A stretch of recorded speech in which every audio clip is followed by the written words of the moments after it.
지난주에 철로에 뛰어든 한 50대 여성의 동영상을 보게 되었습니다.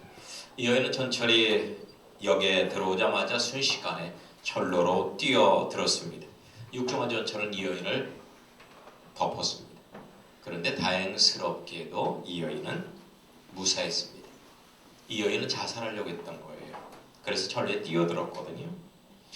그래 전철이 오니까 철로 정중앙에서 바싹 웅크리고 엎드렸습니다. 그런 탓에 이 여인은 목숨을 부지할 수가 있었습니다. 약간의 골절상만 입게 되었죠.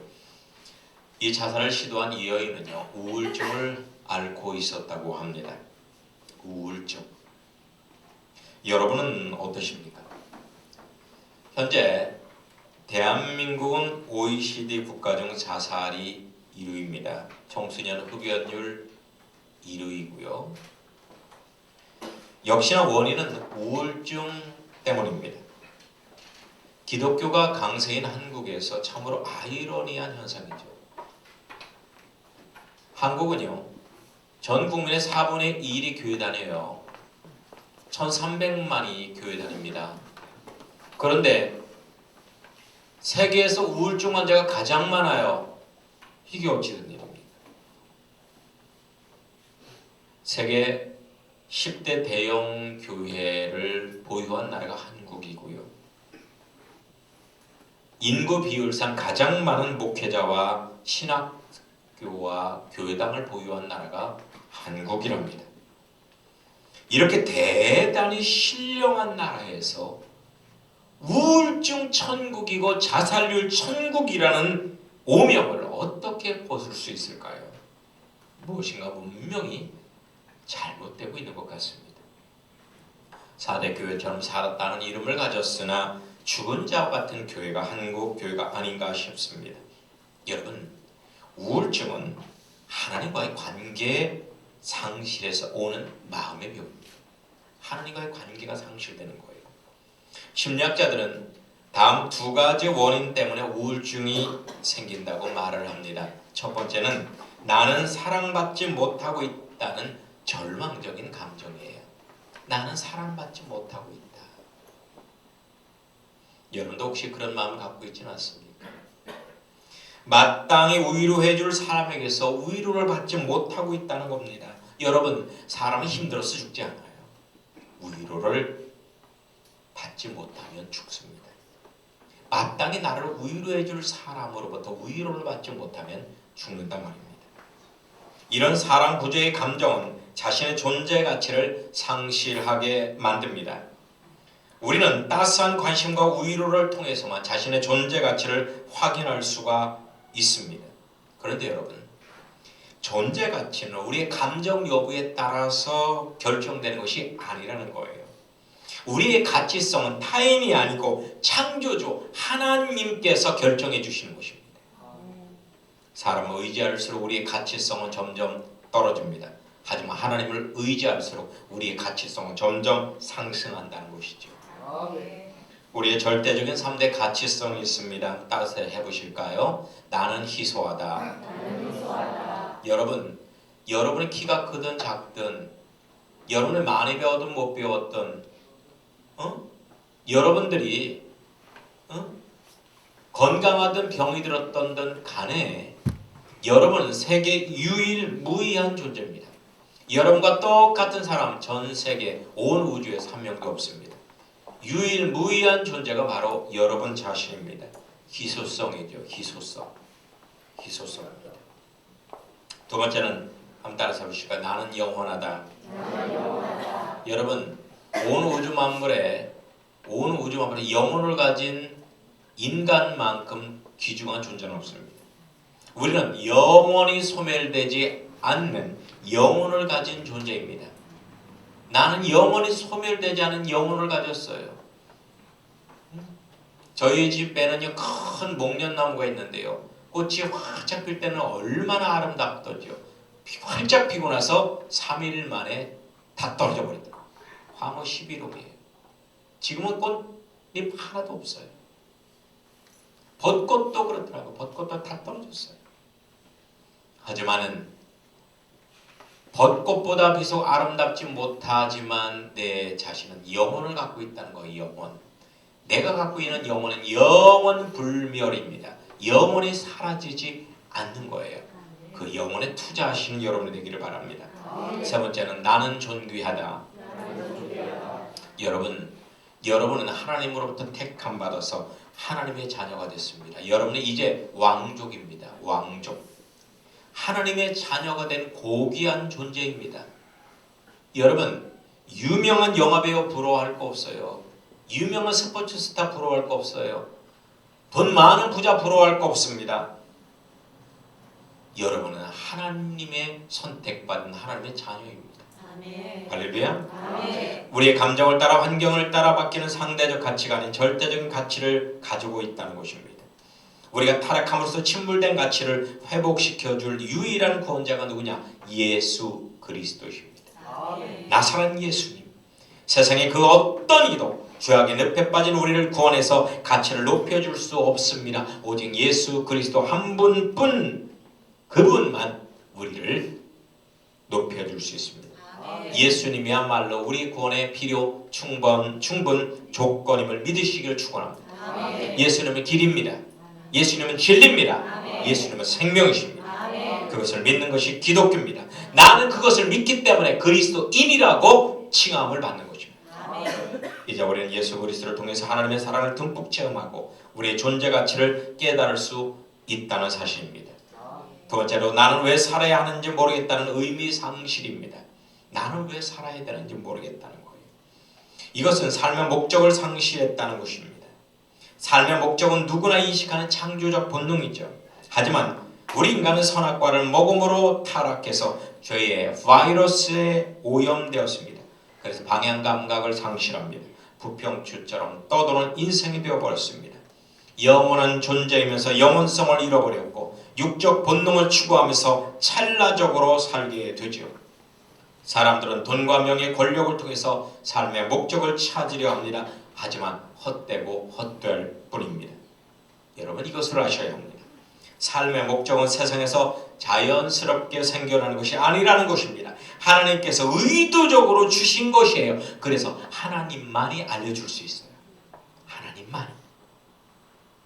그래서 사도 바울은 로마서 12장 2절에서 세상에서 찾지 말고 돌이켜 하나님의 선하신 뜻을 찾으라 라고 권면하고 있습니다.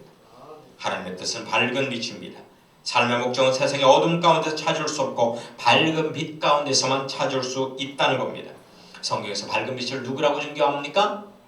예수 그리스도라고 증거합니다. 성경에서 밝은 빛을 예수 그리스도라고 분명히 증거합니다. 예수님을 깊이 신뢰하고 사랑하며 동행할 때 얻을 수 있는 은혜가 바로 삶의 목적이라는 것입니다. 본문 한번 보시기 바랍니다. 본문에는 존재의 가치와 삶의 목적을 상실해서 심한 우울증을 앓고 있는 한 사람이 나옵니다. 그 사람의 성은 삭시오, 이름은 게오. 삭게오입니다. 삭게오. 이 삭게오는 현대인의 대표적인 표상이라고 할 수 있습니다. 이 삭게오가 바로 나의 모습이라는 거예요. 현대인의 모습이라는 거예요. 삭게오의 주거지는 여리고성입니다. 이 여리고성은 오아시스 도시입니다.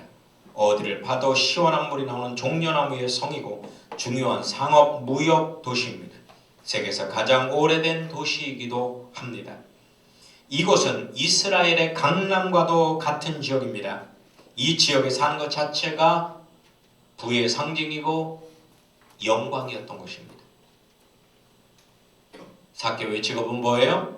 세무직 공무원입니다. 그것도 세무서장입니다. 우리 교회 사무직 공무원이 한 명만 있어도 참 좋죠. 세무서장이 있다? 대단한 거죠. 근데 삭게오가 그랬단 말입니다. 로마 속국하에서 피지배 민족으로서 공무원이 되고 그것도 세무서장이 되었다는 것, 그것은 지존무상 그 자체라는 것입니다. 가장 성공한 케이스죠. 돈을 준 삭게오는 막강한 권력을 휘두르며 살았을 것입니다. 그래서 피지배계층인 이스라엘 국민들에게 비난과 혐오의 매국노가 되어버렸던 것입니다. 게다가 삭게오는 뭐라고 나와요? 부자였다고 나옵니다. 부자. 그런 부자가 되기 위해서 부당한 세금 착취와 수많은 뇌물을 받았을 것입니다. 결국 돈으로 로마 관원들을 매수해서 세리장까지 되었다는 것입니다. 이렇게 완벽한 조건을 가진 삭개오가 왜 우울증을 앓게 되었던 것일까요? 최고의 휴양도시인 여리고의 대저택을 가진 부자요, 최고의 권력을 가진 세무소장인 삭개오가 3절에 보면 예수님에 대해서 관심이 있었다라고 나오고요, 예수님을 보고 싶었다라고 증거합니다. 예수님에 대해서 관심이 있었어요. 예수님을 정말 보고 싶어 했어요. 그는 무소불위의 권력과 막대한 재물을 가지고 있었지만 영적으로 굶주려 있었고 삶의 의미를 상실한 채 방황하고 있었습니다. 이와 비슷한 사람이 밤에 예수님을 찾아왔던 니고데모라는 사람인데, 이 니고데모 이야기는 다음에 기회를 봐서 설교하도록 하겠습니다. 오늘의 초점은 니고데모가 아니라 삭개오입니다. 휴양도시의 세력가인 삭개오가 무엇이 아쉬워서 나사렛 촌 출신의 가난한 청년 예수님을 만나고자 했을까요? 돈과 명예와 권력이 줄 수 없는 것, 그것을 오직 예수님은 주실 수 있었기 때문입니다. 우리도 예수님으로부터만 받을 수 있는 것을 얻기 위해서 이곳에 왔습니다. 세상이 줄 수 없는 것을 얻으러 이곳에 왔단 말입니다. 영적인 것, 신령한 것, 천국적인 것을 얻으러. 여러분들은 이 시간에 그 모든 것을 얻으시기를 축원합니다. 바로 그것이 삭개오에게 절실하게 필요했다는 것입니다. 3절 하반절에 보면 키가 작아라고 나옵니다. 키가 작아서. 저도 키가 작습니다만은 삭개오는 단순히 작은 것이 아니라 병적으로 작았다고 학자들은 이야기합니다. 선천적 외소증 장애인 아니면 곱추였었다고 합니다. 곱추. 여러분들, 예수님 당시에 유대인들의 키는요, 참 아쉽게도 다 저만했어요. 평균 키가 160이 안 됐습니다. 그 당시 예수님 당시에 유대인들의 키가, 여성은 150cm가 안 됐고요, 남성은 160cm가 안 됐습니다. 그런 가운데 삭개오가 작다고 했으니까 얼마나 작은지 상상을 해보셔야 돼요.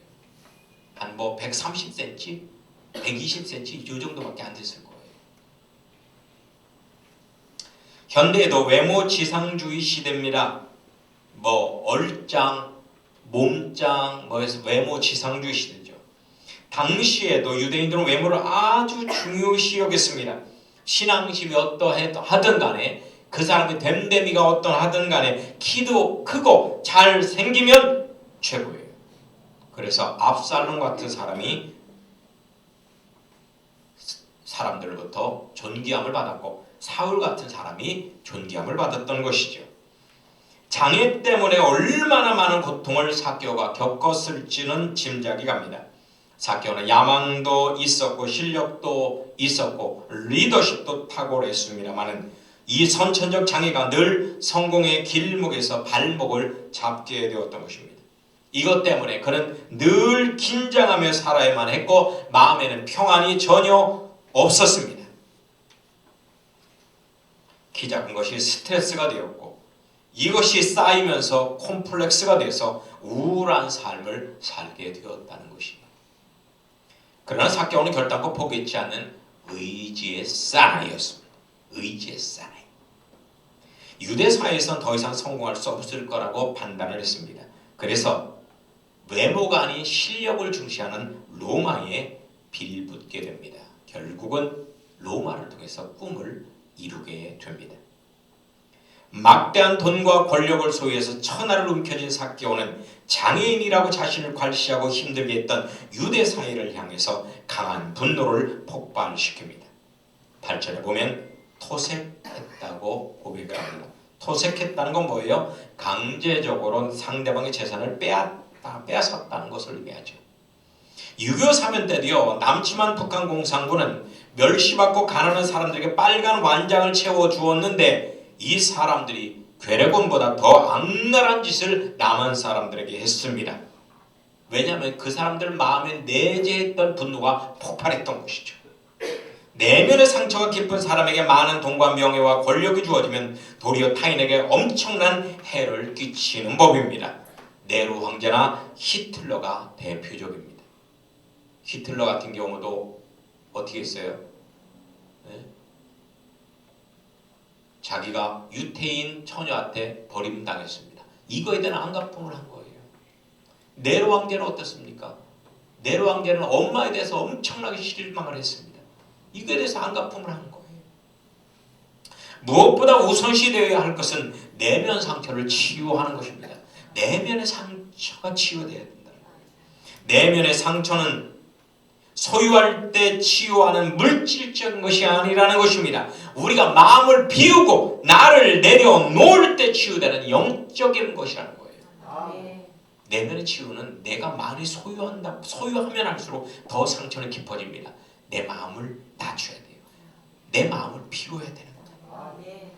삭개오는 미운 유대 사회를 향해 심판을 하고 더욱더 많은 재물을 모았는데 전보다 더 외롭고 괜히 삶이 무기력해지고 불안해서 잠을 편히 잘 수가 없는 상태가 되었다는 것입니다. 여러분, 세계적인 팝스타, 팝의 황제 마이클 잭슨이 죽었을 때 그 사람을 해부하기 위해서 옷을 벗겨보고 의사들이 깜짝 놀랐습니다. 왜 놀랐을까요? 발끝부터 머리끝까지 온통 바늘 자국이었어요. 온통 바늘 자국. 그 바늘 자국이 뭐냐면 이 밤에 잠을 못 자서 잠자기 위해서 누웠던 수면 유도제예요. 수면 유도제. 쉽게 말하면 잠자기 위해서 맞은 주사란 말이에요. 그 주사가 발끝부터 머리끝까지 온 몸에 다 박혔었다는 겁니다. 그 사람이 뭐가 아쉬워서 잠을 못 잤을까요? 왜 그렇게 불안해했을까요? 왜 그렇게 초조했을까요? 여러분, 마이클 잭슨 여러분 라이브 공연 한번 가서 보는데요, 20만 원 내고 못 봅니다. 몇백에서 몇천만 원 줘야지 가서 볼 수 있어요. 마이클 잭슨이요, 한동안 잘 나갈 때는요 1시간에 1억 5천만 원을 벌었답니다. 1시간에 1억 5천만 원을 벌었대요. 그럼 24시간을 얼마를 벌겠어요? 그 사람이 왼손에 낀 다이아몬드 반지가요 수억 원짜리예요. 수억 원짜리. 다이아몬드로 장식된 장갑을 딱 끼고 그리고 공연을 했어요. 그 사람이 뒤로 가는 건 뭐예요? 응? 문워크? 야, 그거 한번 뒤로 가는 춤 한번 추면은요 다들 그냥 환장을 했습니다. 환장을 하고 깜빡 죽었습니다. 정말 전 세계 사람들 마이클 잭슨 모르는 사람이 누가 있겠어요? 황제죠, 황제. 그 사람이 공연하면은요 거기서 그 자리에서 졸도하는 사람이 수백 명이 그 마이클 잭슨의 모습을 보고 졸도를 했습니다. 이랬던 그가 무엇이 아쉬워서 밤에 잠을 못 잤느냐 그 말이에요. 삭개오도 똑같은 형편이었습니다. 똑같은 형편이었어요. 주위에는 많은 노예와 아부하는 무리가 많이 있었지만 정작 자신을 이해해주고 위로해줄 수 있는 진실한 친구가 없었다는 것입니다. 거대한 주택이 있었지만 행복한 가정이 없었어요. 푹신거리는 침대가 있었지만 달콤한 잠이 없었어요. 맛있는 음식이 있었지만 입맛이 없어서 먹을 수가 없었습니다. 입맛이 없었어요. 먹을 수가 없었어요. 성공하기만 하면 자신의 마음에 평안이 올 줄 알았는데, 성공하면 참된 행복이 올 줄 알았는데 도리어 더한 근심과 불안과 무기력이 밀려왔던 것입니다. 절망의 시면에서 삭개오는 깨달았습니다. 자신에게 가장 필요한 것은 자신을 있는 모습 그대로 이해해 줄 수 있는 따스한 사람이라는 것, 모래바닥에서도 편하게 잘 수 있는 따스한 인생이라는 것을 깨달았습니다. 할렐루야. 아멘. 저에게도 영원히 잊을 수 없는 따스한 사람이 한 분 계십니다. 저의 모습을 있는 모습 그대로 진실하게 사랑하고 저를 평생 섬겨주었던 분이죠. 바로 저의 어머니이신 고허용리의 권사님이십니다. 초등학교 다닐 때 저는 손이 유난히 작아요. 그래서 친구들로부터 놀림을 받았습니다. 유난히 작기 때문에 친구들이 손 큰 애들이 와서 제 손을 잡고 콱 손을 쥐고 막 놀리고 그랬어요. 저는 너무나 속상해서 울면서 집으로 돌아왔습니다.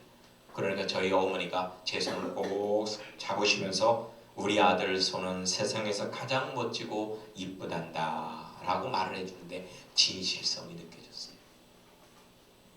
그리고 제가 중학교 1학년 때 이발충이 걸려서 온머리가 부스럼과 고름투성이일 때 저를 바싹 껴안아 주시면서 이렇게 얘기해 주셨어요. 넌 세상에서 가장 귀한 나의 아들이요. 세상에서 가장 귀한 나의 아들이요. 그러시더라고요. 이발충 걸렸을 때요, 주변 사람들 제 가까이 오질 않았어요. 쳐다보지도 않았어요. 징그럽다고.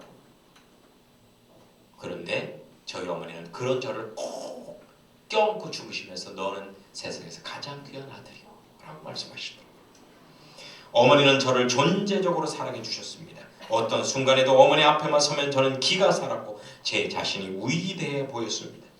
저에게 어머니는 저의 존재 가치를 느끼게 해주는 유일한 분이 되셨던 것입니다. 제가 이런 시를 하나 썼습니다. 한번 들어보실래요? 듣기 싫으셔도 들으세요. 땀내나는 호수에 삼겹살 냄새 짙어도 자연스레 악수를 청하며 밤새 마주 앉아 대화와 나눌 수 있는 이런 사람이 그립습니다. 공휴일 오후에 헝클어진 머리에 세수하는 채로 제육복에 슬리퍼 끌고 가도 편하게 만날 수 있는 이런 사람이 그립습니다. 체면 때문에 부끄러워 보일 수 없는 나약한 마음도 자연스럽게 보일 수 있고 나를 불편하게 하는 사람의 흉을 마음껏 보고 나서도 시원함과 그래도 내가 더 사랑해야지라는 결심으로 편하게 되돌아설 수 있도록 나를 이해해주고 귀 기울여줄 이런 사람이 그립습니다. 나의 초라한 외모를 보지 않고 나의 실수로 가득한 어두운 과거도 보지 않고 지금 있는 모습 그대로를 인정하고 반겨주는 나의 존재 그 자체를 사랑해주는 이런 사람이 그립습니다. 여러분, 삭개오는 마지막 희망을 예수님께 걸었을 것입니다. 만약에 예수님마저 자신을 거부한다면 그는 자살이라는 극단적인 방법을 택했을지도 모릅니다. 그가 올라간 뽕나무는 그에게 목을 매다는 사형대가 되었을지도 모른다는 거예요. 여러분, 사실상 예수님을 믿는다는 것은 모험입니다. 하지만 충분히 도전할 가치가 있는 모험이라는 것입니다. 예수님은 우리의 마지막 희망이 되십니다. 포기하기 전에 예수님을 한 번만 만나 보십시오. 예수님에게 인생을 걸어 보십시오. 인생 최고 최대의 대박이 터질 것입니다. 하지만 모험에는 반드시 장애물이 따른다는 것입니다. 삭개오에게 장애물은 작은 키였습니다. 예수님을 만나고자 하지만 또 한 번 키 때문에 상처받습니다. 하지만 삭개오는 포기치 않았습니다. 그는 즉시로 뽕나무에 올라갔습니다. 삭개오의 육체는 높이 올라갔지만 그의 마음은 한없이 밑으로 내려갔을 것입니다. 마음을 비우지 않고는, 마음을 낮추지 않고는 결단코 뽕나무에 올라가지 못했을 거라는 것입니다. 뽕나무에 매달려 있는 키 작은 삭개오, 얼마나 꼴불견일까요? 사람들은 비웃으며 빈정거렸습니다. 하지만 그것을 보신 예수님의 반응은 정반대였다는 것입니다. 예수님은 보물을 발견한 듯이 삭개오야, 속히 내려오라. 내가 너와 함께 하겠다. 아멘. 삭개오야, 속히 오라. 내가 너와 함께 하겠다. 아멘. 이 외침은 아버지에게 돌아온 탕자를 품에 안고 부르는 아버지의 외침입니다. 또한 죄짓고 나무 뒤에 숨은 아담을 애타게 부르는 하나님의 외침인 것입니다. 설마 나같이 인격적으로 몰상식하고 외모도 볼품없는 사람을 주님께서 관심이나 가지실까라고 여러분은 생각하시겠죠. 그러나 중요한 것은 주님께서는 이러한 삭개오를 부르시듯이 여러분들을 부르신다는 것입니다. 속히 오라. 내가 너와 함께 하겠다. 삭개오는 즉시 내려갔고 예수님을 집에 모시고 자신의 삶을 회개하고 주님과 동행했습니다. 여러분 명심하십시오. 지금 여러분의 모습 그대로 하나님은 기뻐하십니다. 속히 주님께 가십시오. 이미 주님은 여러분을 용서할 준비를 하고 기다리십니다. 주님 품에 안기는 순간 여러분의 내면 깊은 곳의 상처가 치유될 것입니다. 죄책감은 우리 내면에 상처를 주고 열등의식에 사로잡혀 우울하게 만들지요. 더 이상 과거의 죄악에 얽매여 살면 아니 됩니다. 이제 예수 안에서 어깨를 펴고 당당하게 살아야 되는 것입니다. 이제 주님 안에 있으니 자신을 사랑하십시오. 긍정적인 자아상을 가지시란 말입니다. 성공한 사람들의 공통점 높은 자존감에 있었습니다. 결코 여러분을 세상과 비교하지 마십시오. 세상의 평가에 귀를 기울이지 마십시오. 여러분이 있는 모습 그대로 걸작품입니다. 세상 사람이 뭐라고 하든 여러분은 여러분입니다. 세상 사람이 원하는 사람이 될 수 없습니다. 삭개오는 예수님을 만나면서 세상에서 받을 수 없었던 하나님의 사랑을 체험했습니다. 주님 품에 안기면서 비로소 자신의 가치를 깨닫게 되었고 삶의 분명한 목적을 발견하게 됩니다. 삭개오는 자신의 삶에 예수님을 모셔드렸습니다. 예수님과 함께 기쁘게 교제를 나눴습니다. 자신의 소유를 기쁜 마음으로 남에게 나눠주게 됩니다. 자신의 사명을 깨달았기 때문이죠. 자신의 존재 가치를 깨달았기 때문이죠. 마음이 치유됐기 때문이죠. 지금도 주님은 여러분을 애타게 찾으십니다. 속히 일어나 주님께 돌아가십시오. 오직 주님만이 여러분의 인생을 따스하게 해줄 수 있는 참된 구원자가 되십니다. 나사렛 예수 그리스도, 그분은 여러분의 하나님이요 여러분의 구원주요 여러분의 왕이 되십니다. 아멘. 찬양하십니다.